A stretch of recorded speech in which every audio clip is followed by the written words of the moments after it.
अस्सलाम वालेकुम friends, welcome back to the channel crypto with Ishar. Important market updates के साथ मैं आपकी होस्ट इशार फातिमा आपके सामने हाजिर हूँ। दोस्तों, क्रिप्टो मार्केट में फंडामेंटली अच्छी खासी एक्साइटमेंट चल रही है और इसका इम्पैक्ट अब हम ऑल्ट्स में भी देख सकते हैं। देखिए, इतने दिनों से जो ऑल्ट्स थे वो सुकून से बैठे हुए थे, लेकिन अभी के लिए अगर हम देखें तो अच्छा खासा वॉल्यूम हमें ऑल्ट्स की तरफ आता हुआ दिखाई दे रहा है। और ये जो क्राइटेरिया था वो लास्ट वीडियो में बहुत ही सिंपली मैंने आपको समझा दिया था कि जब बीटीसी डोमिनेंस कम होगी और बीटीसी की प्राइस जो है वो स्टेबल होंगे तो वहां पर और जो है वो इंक्रीज करेंगे। सो सेम इस वक्त मार्केट में यही सिचुएशन आपके सामने है।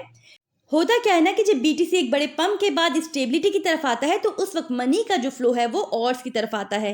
फॉर एग्जांपल, मैंने यहाँ अपने बिटकॉइन में पैसा डाला और प्रॉफिट मिलने की सूरत में इन्वेस्टर्स क्या करते हैं, प्रॉफिट थोड़ा सा बुक कर लेते हैं या फिर अपने पोर्टफोलियो का कुछ मजीद हिस्सा ऑर्स में लगाते हैं। तो इस तरह से ऑर्स में हमें ग्रोथ देखने को मिलती है।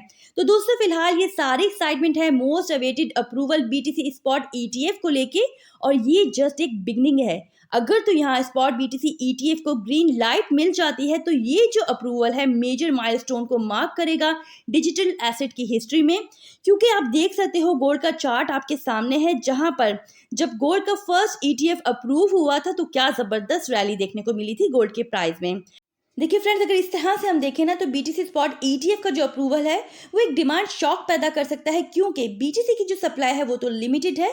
तो आफ्टर बीटीसी हार्विंग आने वाला जो बुल रन है वो एक अलग तरह का ही स्पार्क लिए हुए हो सकता है।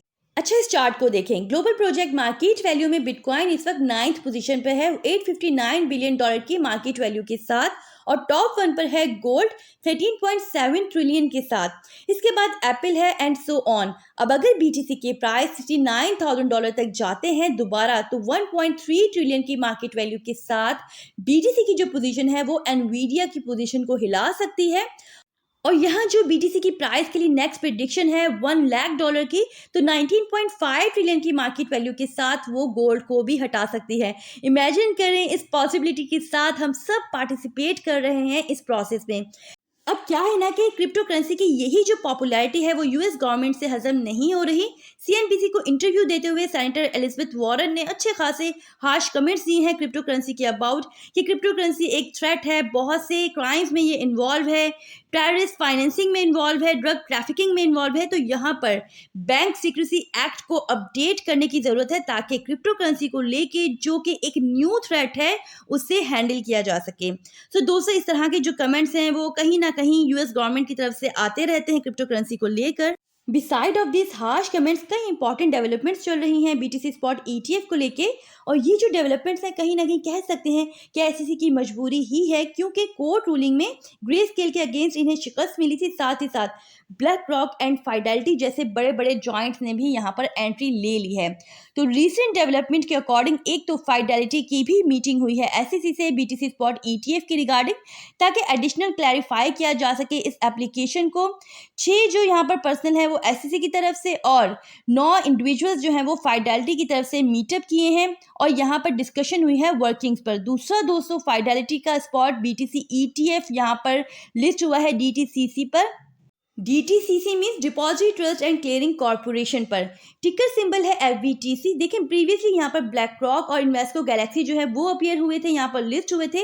इसका मतलब ये नहीं होता कि 90% यहाँ पर या ऑलमोस्ट यहाँ पर एसईसी ने अप्रूवल कर लिया है, लेकिन ये एक तरह का बुलिश डेवलपमेंट कंसीडर की जाती है, क्योंकि डीटीसीसी जो है वो क्लियरिंग और सेटलमेंट सर्विसेज प्रोवाइड करता है फाइनेंशियल मार्केट्स के लिए, जैसे कि नैस्डैक। तो कह सकते हैं कि ये लिस्टिंग जो है वो फर्दर एक स्टेप है टूवर्ड्स ऑफिशियल अप्रूवल।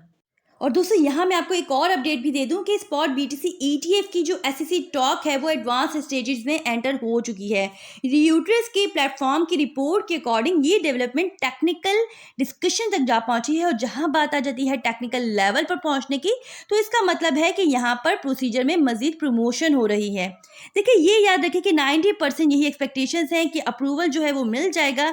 जो भी यहाँ पर डिस्कशन चल रही हैं, जो भी डेवलपमेंट्स चल रही हैं उन्हें देखते हुए, और 10 जनवरी 2024 जो है वो डेडलाइन है अप्रूवल या रिजेक्शन को लेके। जहां आर्क इन्वेस्ट फर्म का डिसीजन होना है। सो 10% गारंटी कोई नहीं है कि अप्रूवल मिले, बट सोर्सेज ऑप्टिमिज्म यही है कि एडवांस नेचर को देखते हुए अप्रूवल मिलने के चांसेस हैं नेक्स्ट मंथ। दोस्तों 2021 में एल सल्वाडोर, जो कि लैटिन अमेरिकन यहाँ पर कंट्री है, वो पहली कंट्री बना था जिसने बिटकॉइन को लीगल टेंडर के तौर पर एक्सेप्ट किया था। अभी भी जो बहुत ही जबरदस्त अपडेट आई है, इसके अकॉर्डिंग एल सल्वाडोर की पार्टनरशिप होने जा रही है टीथर के साथ।